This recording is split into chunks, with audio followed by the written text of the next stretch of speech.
नमस्कार दोस्तों, स्वागत है आपका हमारे चैनल पॉलिटेक्निक क्लासेस में। फ्रेंड्स, मैं आपको बता दूं, मैं एमएमआई में सब्जेक्ट कवर कर रहा हूं, जिसमें लेक्चर नंबर 4 को मैं कवर कर। जिन लोगों ने इससे पुराने लेक्चर नंबर 1, 2 और 3 अगर नहीं देखे हैं, लेक्चर नंबर 2, 1 और 3, तो तीनों लेक्चर को आप लोग जाके हमारे प्लेलिस्ट में जाके देख सकते हैं और अपने फ्रेंड के साथ शेयर कर सकते हैं, क्योंकि मैंने काफ़ी इंपॉर्टेंट क्वेश्चंस को, ऑब्जेक्टिव टाइप क्वेश्चंस को लेक्चर 1 में भी कवर किया, 2 में भी कवर किया और 3 में भी कवर किया, और आज भी मैं कवर करने जा रहा हूँ लेक्चर नंबर 4 में कुछ important objective questions.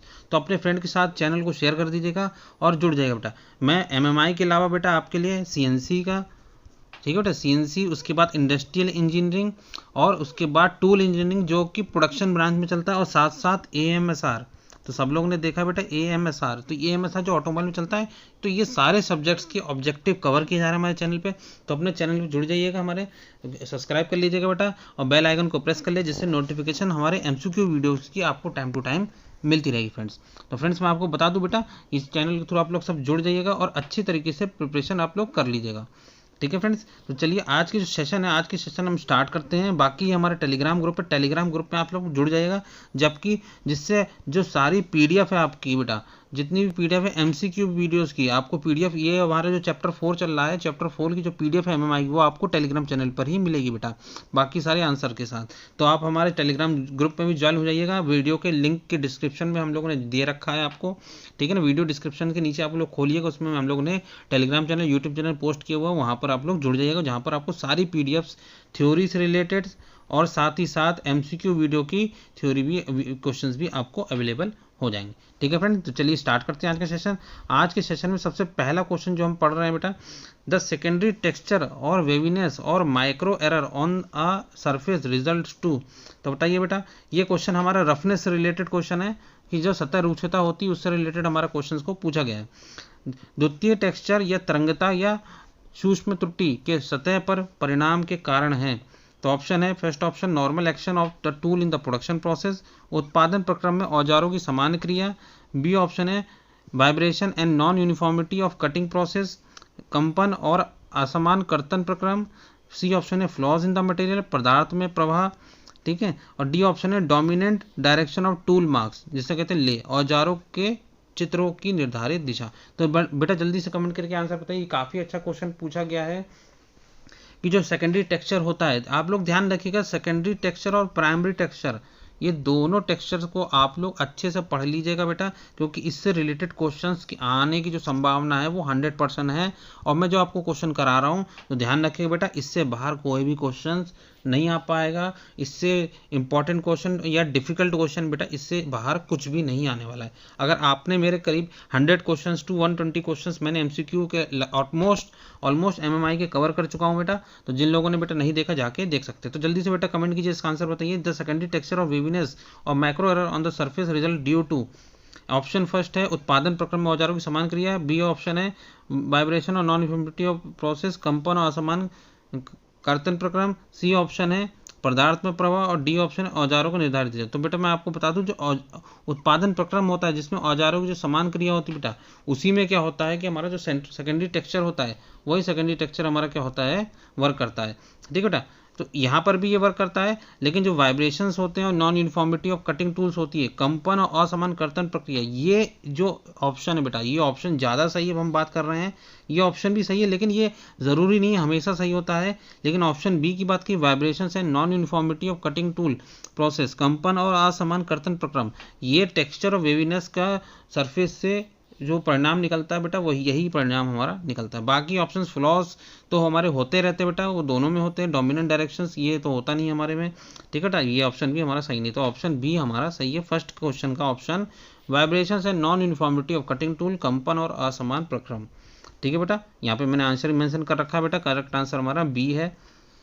Next question की बात कर रहे हैं बेटा, नेक्स्ट क्वेश्चन हमारा है question number, next question, second question देख लीजिए। The surface roughness on a drawing is represented by.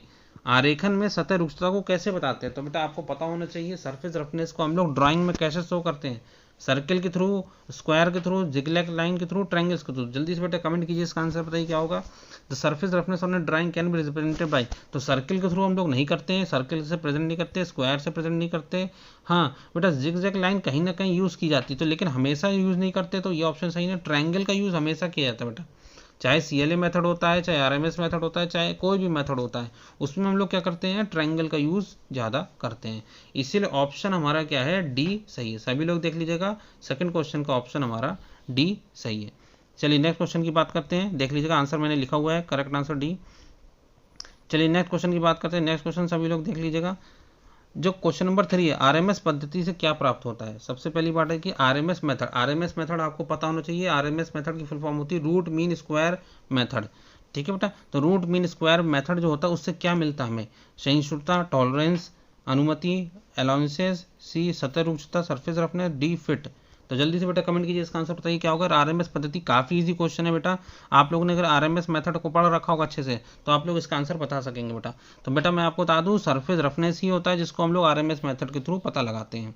ठीक है, टॉलरेंस पता नहीं लगता, अलाउंसेस पता नहीं, फिट हमारा पता नहीं चलता। तो ऑप्शन कौन सा सही है बेटा, ऑप्शन थर्ड का सी सही है। ठीक है, आंसर मेंशन कर रखा है मैंने, आप लोग देख लीजिएगा। नेक्स्ट क्वेश्चन की बात कर रहे हैं, क्वेश्चन नंबर हमारा क्वेश्चन नंबर 4 है। प्रोफाइलोमीटर एक उपकरण है जो मापता है। तो प्रोफाइलोमीटर इंस्ट्रूमेंट होता है, वो क्या चीज़ मेजर करता है बेटा, जल्दी से कमेंट कीजिए, आंसर बताइए। पहला ऑप्शन है गियर इन्वॉल्यूट, दूसरा ऑप्शन है थ्रेड प्रोफाइल, सी ऑप्शन है टेपर, एंड डी ऑप्शन है सरफेस रफनेस। तो जल्दी से बेटा कमेंट कीजिए, प्रोफाइलोमीटर जो इंस्ट्रूमेंट होता है, आप लोगों ने अगर प्रोफाइलोमीटर के बारे में पढ़ रखा होगा तो आप लोग इसका आंसर दे सकेंगे बेटा। तो जल्दी से बेटा कमेंट कीजिए, इसका आंसर बताइए क्या होगा। कि जो प्रोफाइलोमीटर होता है, प्रोफाइलोमीटर क्या चीज़ मेजर करता है बेटा, गियर इन्वॉल्यूट मेजर करता है, थ्रेड प्रोफाइल, टेपर, सतह रूक्षता। तो आपको पता है प्रोफाइलोमीटर क्या होता है बेटा, ये सरफेस मेजरमेंट, जो सरफेस को मेजर किया जाता है, सरफेस की रफनेस, सरफेस की स्मूथनेस क्या है बेटा, इन सब चीज़ों को जो मेजर करते हैं हम लोग, नापते हैं, उन चीज़ों को नापा जाता है सतह रूक्षता के थ्रू। ठीक है, सरफेस रफनेस के थ्रू हम लोग क्या करते हैं, नापते हैं प्रोफाइलोमीटर से। तो करेक्ट आंसर आप लोग देख लीजिएगा, डी लिखा हुआ है। नेक्स्ट क्वेश्चन की बात की जा रही है बेटा, नेक्स्ट क्वेश्चन देख लीजिएगा सबको ही।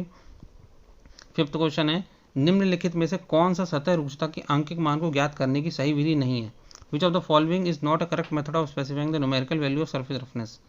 पहला ऑप्शन है केंद्र रेखा औसत मान, central line average method. B option है मध्य रेखा और आवरण रेखा तंत्र, mean line envelope line system. C option है RMS वैल्यू, वर्गमूल मध्यमान। एंड डी ऑप्शन है शीर्ष से घाटी की ऊंचाई, पीक टू वैली हाइट। तो जल्दी से बेटा कमेंट कीजिए, आंसर बताइए क्या होगा। कि जो हमारा कौन सी बेटा आंकिक मान, मतलब न्यूमेरिकल वैल्यू जो हम निकालते हैं सतह रूक्षता की, तो उसमें से कौन सी विधि नहीं होती है बेटा। तो बेटा मैं आपको बता, centre line average method, CLA method, तो आप लोगों को सभी को पता है, सेंटर लाइन मेजर किया जाता है। ठीक है, mean line and envelope line system, ये हम लोगों ने पढ़ा नहीं है बेटा इसके बारे में कभी, और ना कभी ऐसा कोई मेथड होता है जिससे हम लोग सरफेस रफनेस को पता लगाते। तो बी ऑप्शन भी गलत है हमारा। RMS मेथड तो होता है बेटा, ऑब्वियस सी बात है, अभी मैंने पढ़ाया पीछे भी। तो RMS मेथड के थ्रू भी हम लोग क्या करते हैं कि सरफेस रफनेस को मेजर करते हैं। नेक्स्ट है peak to valley height, obvious सी बात है, पीक टू वैली हम लोग ये देखते हैं कि भाई वैली से लेके पीक, पीक सबसे ऊपर पॉइंट होता है, वैली सबसे नीचे पॉइंट होता है, तो दोनों के बीच के डिफरेंस को सरफेस रफनेस के थ्रू पता लगाया जाता है।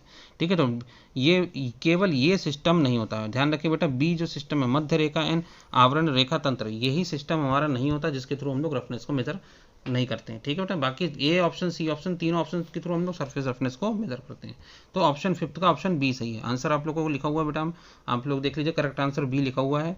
चलिए नेक्स्ट क्वेश्चन की बात करते हैं। नेक्स्ट क्वेश्चन आप लोग है, देख लीजिएगा कि विच of the following is not a quantitative method of measuring distance. तो आप लोग ध्यान रखिए बेटा, फिर से क्वेश्चन आ गया है क्वांटिटेटिव मेथड। ठीक है बेटा, क्वांटिटेटिव मेथड और क्वालिटेटिव मेथड, ये दोनों मेथड्स को आप लोग पढ़ लीजिएगा कि कौन कौन से मेथड में कौन कौन से मेथड आते हैं। ठीक है बेटा, क्वालिटेटिव में कौन सा मेथड आता है, क्वांटिटेटिव में कौन सा मेथड आते हैं, कई सारे क्लासिफिकेशन की गई है, आप लोग अच्छे से याद कर लीजिएगा। ठीक है, निम्न में से कौन सा रूक्षता मापन की परिणात्मक विधि नहीं है। Which of the following is not a quantitative method for measuring surface roughness. पहला ऑप्शन है इंटरसेक्शन मेथड, बी ऑप्शन है इंटरफेरेंस मेथड, सी ऑप्शन है स्टाइलिश मेथड, डी ऑप्शन है स्क्रैच मेथड। तो जल्दी से बेटा कमेंट कीजिए, आप लोगों ने अगर मेथड को याद कर लीजिएगा, ध्यान रखिएगा, हर एक क्वांटिटेटिव मेथड में भी कई सारे मेथड्स होते हैं, उन सबको याद कर लीजिएगा। इस ऑप्शन में से आपको बता दूं बेटा, इंटरसेक्शन मेथड जो होता है वो हमारा क्या कौन सा होता है, क्वांटिटेटिव मेथड होता है, ध्यान रखिएगा। इंटरसेक्शन मेथड हमारा क्वांटिटेटिव मेथड होता है, इंटरफेरेंस मेथड भी हमारा क्वांटिटेटिव मेथड होता है। ठीक है, स्टाइलिश मेथड भी हमारा क्वांटिटेटिव मेथड होता है, लेकिन जो स्क्रैच मेथड होता है बेटा, स्क्रैच मेथड हमारा क्वालिटेटिव मेथड होता है, ध्यान रखिएगा बेटा। जो हमारा स्क्रैच मेथड होता है वो क्वालिटेटिव मेथड होता है। तो यहाँ पर पूछा गया क्वांटिटेटिव मेथड नहीं है, तो इसका मतलब हमारा डी ऑप्शन सही है। स्क्रैच विधि जो होती है हमारी, स्क्रैच विधि हमारी क्वालिटेटिव होती है, क्वांटिटेटिव नहीं होती है, इसलिए डी ऑप्शन हमारा सही है। ठीक है, आंसर अब मैंने लिखा हुआ है, करेक्ट आंसर डी है। चलिए नेक्स्ट क्वेश्चन की बात करते हैं। विच of the following is a qualitative method for measuring roughness. पढ़ लीजिएगा बेटा, विच of the following is a qualitative method for measuring surface roughness. अब पूछा गया है क्वालिटेटिव मेथड, गुणात्मक विधि के बारे में पूछा गया है। तो ऑप्शन ए है रिफ्लेक्शन मेथड, ऑप्शन बी है इंटरफेरेंस मेथड, ऑप्शन सी है स्टाइलिश मेथड, ऑप्शन डी है न्यूमेटिक मेजरिंग मेथड, वायवीय मापन विधि। जल्दी से बेटा कमेंट कीजिए, इसका आंसर बताइए क्या होगा। रिफ्लेक्शन मेथड होगा, इंटरफेरेंस मेथड होगा, स्टाइलिश मेथड होगा, न्यूमेटिक मेजरिंग मेथड होगा। ठीक है, तो आपको मैंने बता दिया, तो स्टाइलिश मेथड क्वांटिटेटिव होता है, इंटरफेरेंस भी क्वांटिटेटिव होता है, न्यूमेटिक मेजरिंग मेथड भी क्वांटिटेटिव। क्वालिटेटिव मेथड कौन सा है, केवल रिफ्लेक्शन मेथड। तो ध्यान रखिएगा, रिफ्लेक्शन मेथड ही हमारा क्या है, क्वालिटेटिव मेथड है। ठीक है, तो ध्यान रखिएगा बेटा, क्वालिटेटिव मेथड हमारा होता है रिफ्लेक्शन मेथड। तो हमारा ऑप्शन हमारा ए सही है, बाकी सारे ऑप्शन हमारे गलत हैं। ठीक है, ये चीज़ आप लोग ध्यान रखिएगा, करेक्ट आंसर लिखा हुआ ए। नेक्स्ट क्वेश्चन की बात करते हैं, क्वेश्चन नंबर 8 देख लीजिएगा। CLA मूल्य निम्नलिखित में से किसके साथ जुड़ा है। CLA वैल्यू एसोसिएटेड विद, मतलब ये किसके साथ जुड़ा हुआ नाम। पिसाई चक्र के लिए घर्षण की महीनता, fineness of abrasive on grinding wheel, उपकरणों की धार की तीखापन, sharpness of tool edge. C option है सामग्री का प्रत्यास्थ व्यवहार, elastic behaviour of material, and D option है सरफेस रफनेस। तो बेटा ये इजी क्वेश्चन पूछा गया है, आपको केवल थोड़ा सा घुमा दिया गया है क्वेश्चन में, लेकिन आपको समझ में आना चाहिए इजी क्वेश्चन है। CLA मेथड जो होता है सेंटर लाइन एवरेज मेथड, सभी को पता होगा सेंटर लाइन एवरेज मेथड। ठीक है बेटा, ये सेंटर लाइन एवरेज मेथड और जैसे इंग्लिश में हम लोग कहते हैं सेंटर लाइन। ठीक है, तो सेंटर लाइन के थ्रू हम लोग क्या करते हैं, अभी हम लोग सरफेस रफनेस को मेजर करते हैं। ध्यान रखिए, सतह की जो रुक्षता होती है, ठीक है, सतह में कितना खुरदरापन है, सतह कितनी चिकनी है, तो इसके बारे में जो हम मेजर करते हैं बेटा, उसको हम लोग CLA मेथड को मेजर करते हैं। तो 8th का ऑप्शन डी सही है बेटा, बाकी सारे ऑप्शन गलत है। शार्पनेस टूल मेजर ही नहीं करते हम लोग, इलास्टिक बिहेवियर मेजर नहीं करते, fineness abrasive on grinding wheel ये भी हम लोग नापते नहीं, मेजर नहीं करते हैं। ठीक है बेटा, तो 8 का ऑप्शन डी सही है। ठीक है बेटा, चलिए नेक्स्ट क्वेश्चन की बात करते हैं। क्वेश्चन नंबर 9 देख लीजिएगा। क्वेश्चन नंबर 9 है इंटरफेरोमीटर्स आर यूज्ड फॉर, व्यतिकरण मापी का प्रयोग होता है। पहली बात, आपको इंटरफेरोमीटर के बारे में पता होना चाहिए। आप लोगों ने अगर नहीं पढ़ रखा है तो आप लोग पढ़ लीजिए, इंटरफेरोमीटर एग्जाम में इसके बारे में भी पूछा जा सकता है। चलिए मैं आपके लिए MCQ लेके आया हूँ, इसमें आपको चीज़ों को बता दूंगा। इंटरफेरोमीटर क्या प्रयोग करते हैं हम लोग, मेजरिंग फ्लैटनेस, समतलता मापने के लिए, determining the length of slip gauge की लंबाई ज्ञात करने के लिए। सी ऑप्शन है both A and B, means ये भी सही है ये भी सही, इसका कहने का मतलब है। D option none of this, इनमें से कोई नहीं। तो जल्दी से कमेंट कीजिए बेटा, इंटरफेरोमीटर का यूज़ किस लिए करते हैं। तो ध्यान रखिए बेटा, इंटरफेरोमीटर का यूज़ फ्लैटनेस, ठीक है, फ्लैटनेस को जब मेजर करते हैं तो भी हम इंटरफेरोमीटर का यूज़ करते हैं। ठीक है बेटा, स्लिप गेज की लंबाई मेजर करते हैं। स्लिप गेज आपको पता होना चाहिए, छोटे छोटे गेजेस होते हैं जिनकी अलग अलग लेंथ की होती हैं, उनका भी यूज़ हम लोग करते हैं लंबाई ज्ञात करने के लिए। ठीक है बेटा, तो ए भी सही है, बी ऑप्शन भी सही, तो इसका मतलब जो ऑप्शन हमारा सी वाला सही है। तो ध्यान रखिएगा, इस टाइप के क्वेश्चन भी पूछे जाते हैं, आप लोगों को सब इंस्ट्रूमेंट के बारे में पता होना चाहिए। आप लोग एक बार ध्यान से पढ़ लीजिएगा, ठीक है बेटा, क्योंकि सेमेस्टर एग्जाम्स बहुत नज़दीक आ चुके हैं और आप लोगों को इन चीज़ों के बारे में अच्छे से नॉलेज होनी चाहिए। तो आप लोग पढ़ लीजिएगा और इन चीज़ों के बारे में बताइएगा। चलिए नेक्स्ट क्वेश्चन की बात है, वर्किंग प्रिंसिपल ऑफ इंफेरोमीटर, व्यतिकरण मापी का कार्य सिद्धांत क्या है। तो ऑप्शन ए है reflection of light, option B है refraction of light, option C है polarisation of light, option D है इंटरफेरेंस। तो ध्यान रखिए बेटा, कभी कभी इंटरफेरेंस, इन सब के रिफ्लेक्शंस के लॉज सभी पढ़ लीजिएगा बेटा, क्या क्या नियम होते हैं रिफ्लेक्शन ऑफ लाइट के, जो आप लोगों ने इंटर हाई स्कूल 12th में आप लोगों ने पढ़ रखा होगा। ठीक है बेटा, ऑप्टिकल इंस्ट्रूमेंट में, तो ये सारी चीज़ें आप लोग फिर से पढ़ लीजिएगा, इन सब की चीज़ों से कॉन्सेप्ट पूछे जाएंगे।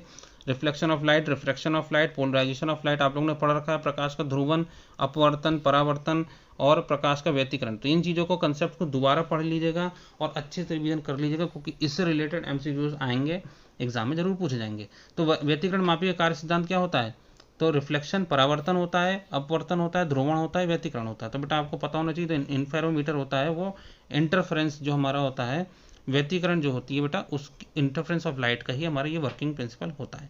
ठीक है, परावर्तन वर्क नहीं करता, रिफ्लेक्शन वर्क नहीं, हमारा बाकी पोलराइजेशन पे कोई इसका इफेक्ट नहीं पड़ता। तो 10th का ऑप्शन डी सही है, आंसर हमने लिख दिया है।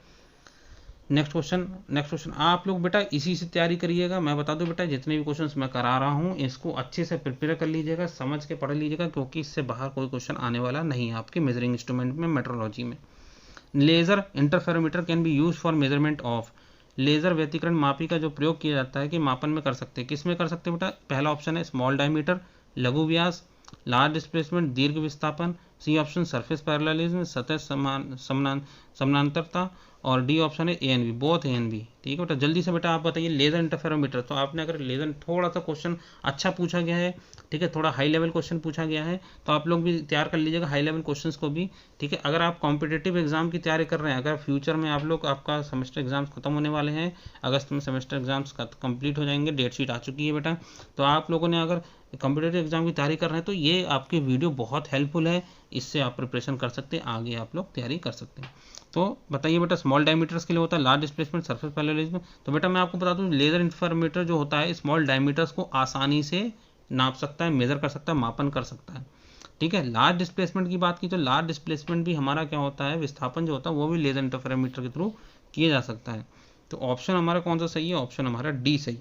तो ध्यान रखिए बेटा 11th का ऑप्शन डी सही है, स्मॉल डायमीटर्स भी और लार्ज डिस्प्लेसमेंट भी। करेक्ट आंसर लिखा हुआ बेटा, देख लीजिएगा आप लोग। An optical gauge, next question है 12th question. An optical gauge works on the principle of, an optical gauge इसके सिद्धांत पर कार्य करता है। कौन सा सिद्धांत है बेटा, रिफ्लेक्शन ऑफ लाइट, प्रकाश किरणों का व्यतिकरण, परावर्तन, बी है पोलराइजेशन ऑफ लाइट रेज, प्रकाश किरणों का ध्रुवीकरण, C option interference of light rays, प्रकाश किरणों का हस्तक्षेप, एंड डी ऑप्शन है रिफ्लेक्शन ऑफ लाइट रेज, प्रकाश किरणों का अपवर्तन। तो बेटा जल्दी से बताइए ऑप्टिकल गेजेस, ऑप्टिकल इंस्ट्रूमेंट्स के बारे में आप लोग अच्छे से पढ़ लीजिएगा। प्रकाशीय जो मापन यंत्र होते हैं उनसे रिलेटेड भी क्वेश्चंस पूछे जाएंगे, तो आप लोग उसकी भी तैयारी अच्छे से कर लीजिएगा। ठीक है, हमारे वीडियोस के थ्रू। ठीक है, बाकी आप बता दीजिए ऑप्टिकल जो गेजेस होते हैं वो किस में वर्क करते हैं, रिफ्लेक्शन ऑफ लाइट रेज में वर्क करते हैं, पोलराइजेशन में वर्क करते हैं, इंटरफेरेंस में वर्क करते हैं, रिफ्रैक्शन में, अपवर्तन, परावर्तन, ध्रुवण या व्यतिकरण। तो आप लोग को बताना है कौन सा ऑप्शन सही होगा। तो बेटा मैं आपको बताता हूँ इंटरफेरेंस ऑफ लाइट रेज, जो प्रकाश किरणों का जो क्या कहते हैं हम लोग बात करते हैं व्यतिकरण होता है, यहाँ हस्तक्षेप लिख दिया है, व्यतिकरण होगा यहाँ पे।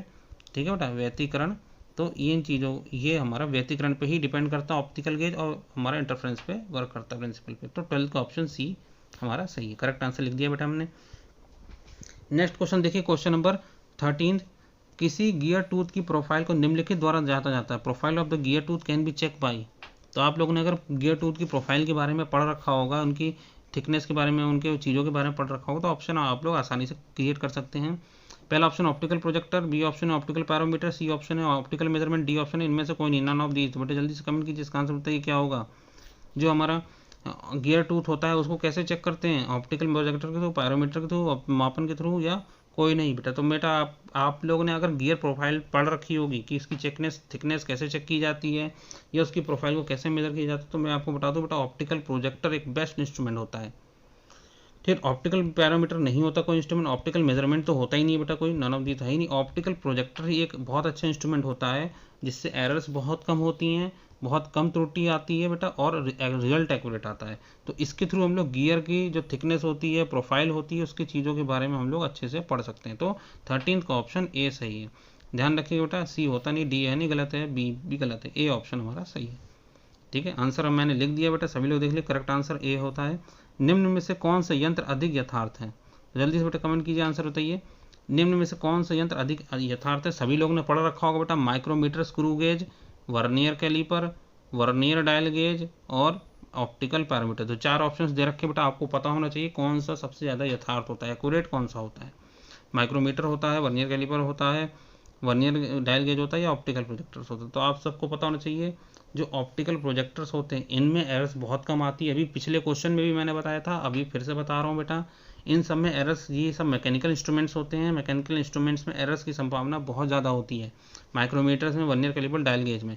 लेकिन जो ऑप्टिकल इंस्ट्रूमेंट्स होते हैं इनमें एरर्स की जो संभावना होती है मैकेनिकल इंस्ट्रूमेंट से बहुत ही कम होती है, इसलिए ये जो इंस्ट्रूमेंट्स होते हैं बहुत ज़्यादा यूज़ किए जाते हैं और एक्यूरेट रिजल्ट ये लोग देते हैं।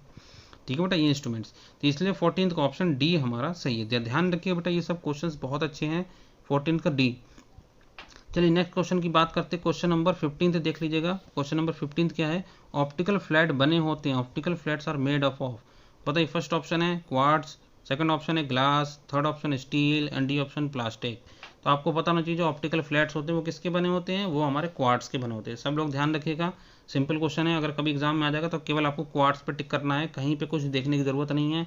ठीक है बेटा, तो क्वार्ट्ज होता है, ग्लास होता नहीं, स्टील होता नहीं, प्लास्टिक हमारे होते नहीं। तो क्वार्ट्ज मटेरियल के हमारे क्या होते हैं, ऑप्टिकल फ्लैट्स बने होते हैं। देखिए करेक्ट आंसर ऑप्शन है, optical flats are used in conjunction with तो बेटा आपको बताना है कि जो ऑप्टिकल फ्लैट्स हैं उनको कहाँ पे यूज़ किया जाता है, किसके साथ यूज़ करते हैं, संयोजन बताना है बेटा। प्रकाशीय फ्लैट किसके संयोजन के साथ प्रयोग होते हैं? Angular measurement, surface flatness, surface measurement, surface parallelism and interferometric measurement, व्यतिकरण मापी मापन। तो आपको पता होना चाहिए बेटा ऑप्टिकल फ्लैट्स के बारे में, आप लोग सही से पढ़ लीजिएगा।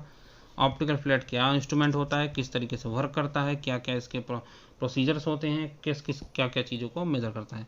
तो बेटा मैं आपको बता दूं, जो ऑप्टिकल फ्लैट्स होते हैं, ऑप्टिकल फ्लैट्स एंगल को मेज़र नहीं करते, सरफेस फ्लैटनेस मेज़र नहीं करते, सरफेस पैरेललिज्म नहीं मेज़र करते हैं।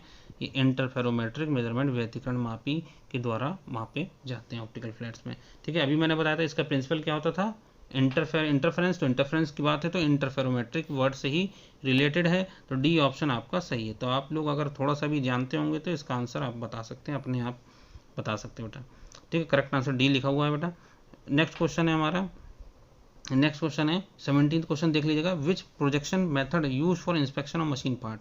तो कौन सा प्रोजेक्शन मेथड का यूज़ किया जाता है मशीन पार्ट को निरीक्षण करने के लिए? तो कौन सा प्रोजेक्शन विधि यूज़ की थी? पहला है शैडो प्रोजेक्शन, छाया प्रक्षेप। सेकंड है प्रोफाइल प्रोजेक्शन, प्रोफाइल प्रक्षेप। ऑर्थोग्राफिक प्रोजेक्शन, लंबकोणीय प्रक्षेप। एंड डी ऑप्शन है both A and B, none means both A and B हम आपको बताना है। ठीक है बेटा, तो प्रोजेक्शन मेथड कौन सा होता है मशीन पार्ट को चेक करने के लिए? तो सबसे पहले देख लीजिए शैडो प्रोजेक्शन। तो शैडो प्रोजेक्शन के थ्रू भी हम लोग मशीन पार्ट का इंस्पेक्शन करते हैं। प्रोफाइल प्रोजेक्शन के थ्रू भी हम लोग क्या करते हैं, मशीन पार्ट का इंस्पेक्शन करते हैं। लेकिन ऑर्थोग्राफिक प्रोजेक्शन नहीं यूज़ करते बेटा, बता दे रहे हैं। Orthographic projection design, production, steel designing में जब हम लोग यूज़ करते हैं तो हम लोग वहाँ पे इसका यूज़ करते हैं। तो सी ऑप्शन गलत है, ए सही है, बी सही है। तो ऑप्शन कौन सा सही है? ऑप्शन डी हमारा सही है। तो ये चीज़ों का आप लोग कंसेप्ट थोड़ा सा ध्यान रखिएगा। ऑप्शन डी सही है हमारा आंसर, मैंने लिख दिया बेटा, 17 का ऑप्शन डी है। कॉलिमिनेटर की बात की जाती है। कॉलिमिनेटर क्या होता है? कॉलिमिनेटर अगर आपने पढ़ा होगा, ऑटो कॉलिमिनेटर पढ़ लीजिएगा बेटा। ये सब कंसेप्ट्स हर एक इंस्ट्रूमेंट से कोई भी क्वेश्चन आने की संभावना है, तो जितने भी मैं क्वेश्चंस करा रहा हूँ एज इट इज़ आप लोग ध्यान रखिएगा। पहला ऑप्शन है समांतर प्रकाश किरणों का बंडल स्रोत, source of a bundle of parallel light rays. C B option है सोर्स ऑफ पॉइंट लाइट, प्रकाश का बिंदु स्रोत। सोर्स ऑफ अलाइनमेंट टेलीस्कोप, संरेखीय टेलीस्कोप का स्रोत। Device use in interferometric measurement, व्यतिकरण मापन में प्रयुक्त युक्ति। बेटा जल्दी से बताइए कॉलिमिनेटर होता क्या है? कॉलिमिनेटर एक पैरेलल लाइट रेज होती है, पॉइंट लाइट होती है, टेलीस्कोप होता है, इंटरफेरोमेट्रिक यूज मेजरमेंट में यूज़ किया जाता है। तो बेटा मैं आपको बता दूं, कॉलिमिनेटर जो होता है, कॉलिमिनेटर होता है source of bundle of parallel light raise. ठीक है ना, समांतर प्रकाश किरणों का बंडल स्रोत होता है। ध्यान रखिए बेटा, ये जो ऑप्शन ए है यही सही है बेटा। पॉइंट सोर्स होता नहीं है, टेलीस्कोपिक में यूज़ नहीं करते, इंटरफेरोमेट्रिक में इसका कोई यूज़ नहीं होता है। तो ए ऑप्शन जो है वो सही है, करेक्ट आंसर लिखा हुआ बेटा मेरा ए। नेक्स्ट क्वेश्चन की बात की जाए, क्वेश्चन नंबर 19 देख लीजिएगा। ऑटो कॉलिमिनेटर का उपयोग है। ऑटो कॉलिमिनेटर किस लिए यूज़ किया जाता है आप लोग को पता होना चाहिए। काफ़ी सिंपल क्वेश्चन है, जिन लोगों ने ऑटो कॉलिमिनेटर पढ़ रखा होगा तो उसका आंसर तुरंत टिक लगा देंगे मेरे आंसर बताने से पहले। फर्स्ट ऑप्शन है स्ट्रेटनेस मेजरमेंट, ठीक है ना, स्ट्रेटनेस मेजरमेंट करता है। बी ऑप्शन है पैरेललिज्म मेजरमेंट। सी ऑप्शन है फ्लैटनेस मेजरमेंट। डी ऑप्शन है एंगुलर मेजरमेंट। तो जल्दी से बताइए बेटा क्या ऑप्शन होगा। ऑटो कैलोमीटर का उपयोग किससे करते हैं बेटा? पैरेललिज्म नापते हैं, फ्लैटनेस मेजर करते हैं, एंगुलर मेजर करते हैं, एंगल मतलब कोण मेजर करते हैं, स्ट्रेटनेस मतलब सीधापन मेजर करते हैं। त्रिज्यता मापन लिख दिया बेटा, ठीक है। तो जल्दी से बेटा कमेंट कीजिए, आंसर बताइए क्या होगा। तो एंगुलर मेजरमेंट, ध्यान रखिए बेटा, एंगुलर मेजरमेंट के लिए हम लोग कॉलिमिनेटर का प्रयोग करते हैं। तो डी ऑप्शन हमारा सही है। ध्यान रखिएगा, एंगुलर मेजरमेंट के लिए ऑटो कॉलिमिनेटर का प्रयोग किया जाता है। 19 का ऑप्शन डी सही, करेक्ट आंसर लिखा हुआ बेटा। नेक्स्ट क्वेश्चन 20th क्वेश्चन देख लीजिएगा सभी कोई। 20th question, optical square is use in conjunction with. तो प्रकाशीय वर्ग का प्रयोग किसको जोड़ने के लिए करते हैं बेटा? ऑप्शन ए है लंबवत कोणों पर सम्मिलित दो सतहों की संरेखीय जांच, alignment test involve two surface at right angles, व्यतिकरण मापी मापन, इंटरफेरोमेट्रिक मेजरमेंट। सी ऑप्शन है एंगुलर मेजरमेंट, कोणीय मापन। एंड डी ऑप्शन है सर्कुलर डिवीजन, वृत्तीय मापन। तो आपको पता होना चाहिए बेटा, जो ऑप्टिकल स्क्वायर्स होते हैं उनका यूज़ कैसे करते हैं हम लोग। लंबवत कोण के लिए करते हैं, व्यतिकरण के लिए करते हैं, कोणीय मापन के लिए करते हैं, वृत्तीय के विभाजन के लिए करते हैं। जल्दी से कमेंट कीजिए, आंसर बताइए। ऑप्टिकल स्क्वायर्स अच्छा क्वेश्चन पूछा गया है एग्जाम के रिलेटेड, काफ़ी अच्छा क्वेश्चन है। ये कॉम्पिटेटिव एग्जाम में ये क्वेश्चन, इस तरह के क्वेश्चन कभी कभी पूछे जाते हैं एग्जाम में, तो आप लोग तैयारी करिएगा। अगर आप लोग प्रिपरेशन करेंगे आगे चल के एग्जाम पॉलिटेक्निक के बाद से, तो आप लोग ये क्वेश्चंस को पढ़ सकते हैं। तो बेटा मैं आपको बता दूं, जो दो सरफेसेस लंबवत रखे गए होते हैं उनकी जो अलाइनमेंट टेस्ट होता है उसको मेजर करने के लिए ऑप्टिकल स्क्वायर का यूज़ करते हैं। ठीक है। Alignment test involve two surface at right angle, ठीक है। तो ऑप्शन ए हमारा सही है। बाकी इंटरफेरोमीटर में यूज़ नहीं करते, एंगुलर मेजरमेंट में यूज़ नहीं करते। ध्यान रखिए बेटा, ऑप्टिकल स्क्वायर मीन्स ये नहीं कि इंटरफेरोमेट्रिक से रिलेटेड है, ये ध्यान रखिए बेटा, हर चीज़ पर नहीं होता, ठीक है ना। अलाइनमेंट टेस्ट होता है फ्लैटनेस या सरफेसनेस, अलाइनमेंट टेस्ट को मेजर करने के लिए हम लोग ऑप्टिकल स्क्वायर का यूज़ करते हैं। तो 20th का ऑप्शन हमारा ए सही है, ठीक है फ्रेंड्स। तो यहाँ लिख दिया मैंने आंसर, आप लोग देख लीजिएगा। नेक्स्ट क्वेश्चन की बात करें, क्वेश्चन नंबर 21 देख लीजिएगा। Tool maker microscope works on the principle of. तो टूल मेकर माइक्रोस्कोप ये अच्छा क्वेश्चन पूछा गया है, ऑप्टिकल, इलेक्ट्रिकल, मैकेनिकल या थर्मल। तो आप लोग को पता होना चाहिए कि जो टूल मेकर माइक्रोस्कोप है वो किस पे वर्क करता है। तो आप लोग को पता है ऑप्शन ए हमारा सही है, ऑप्टिकल इंस्ट्रूमेंट में हमारा जो है टूल मेकर माइक्रोस्कोप वर्क करता है, ठीक है। ये एक ऑप्टिकल इंस्ट्रूमेंट है, ध्यान रखिएगा बेटा, ऑप्टिकल इंस्ट्रूमेंट हमारा टूल मेकर माइक्रोस्कोप, ठीक है ना। ठीक है बेटा, प्रकाशीय हमारा यंत्र है, मापन यंत्र है, जिसके थ्रू हम लोग क्या करते हैं, मेज़र करते हैं, और फ्लैटनेस, रफनेस चीज़ों को ऑप्टिकल जो टूल मेकर माइक्रोस्कोप है उसके थ्रू हम लोग मेजर करते हैं। तो इसको भी आप लोग टूल मेकर माइक्रोस्कोप को भी अच्छे से पढ़ लीजिएगा, इससे भी रिलेटेड क्वेश्चंस को आने की संभावना है। करेक्ट आंसर हमने लिख दिया ए। तो ये चीज़ों को आप लोग अपने फ्रेंड के साथ शेयर कीजिएगा, ज़्यादा से ज़्यादा दोस्तों के साथ शेयर कीजिएगा, जिससे सभी लोग फ्रेंड्स पढ़ सकें और अच्छे से कंसेप्ट। लेक्चर मैं बता दूं बेटा, लेक्चर नंबर 4 है ये, इससे पहले 3 लेक्चर्स पढ़ा चुका हूँ जिसमें MCQ कवर कर चुका हूँ बेटा। अगर आप लोगों ने 20 क्वेश्चंस डेली वीडियो देखे होंगे, पढ़ रखे होंगे, लिख रखे होंगे बेटा, तो आप लोगों को एग्जाम में कभी भी प्रॉब्लम नहीं आने वाली। आप 50 क्वेश्चंस आउट ऑफ 50 क्वेश्चंस सही करके आएंगे, ये मेरा वादा है आपके साथ, अगर आप लोगों ने मेरे सारे क्वेश्चंस को अच्छे से पढ़ा होगा बाय कंसेप्ट के साथ, ठीक है फ्रेंड्स। ओके बेटा, आप लोग अपने दोस्तों के साथ शेयर कीजिए। आगे इसी तरह से हम लोग आपके लिए और भी MCQs की वीडियो लाते रहेंगे। CNC की भी वीडियो मैं बना रहा हूँ, अभी वीडियो थोड़ी देर में अपलोड कर दी जाएगी CNC की भी वीडियो, तो उसको भी आप लोग जाके देखिएगा और अपने दोस्तों के साथ शेयर कीजिएगा, ताकि सभी लोग इस कोरोना के समय पे, कोरोना काल के समय में सब पढ़ सके अच्छे से और अच्छे से प्रिपरेशन कर सके, ठीक friends. Okay, thank you friends.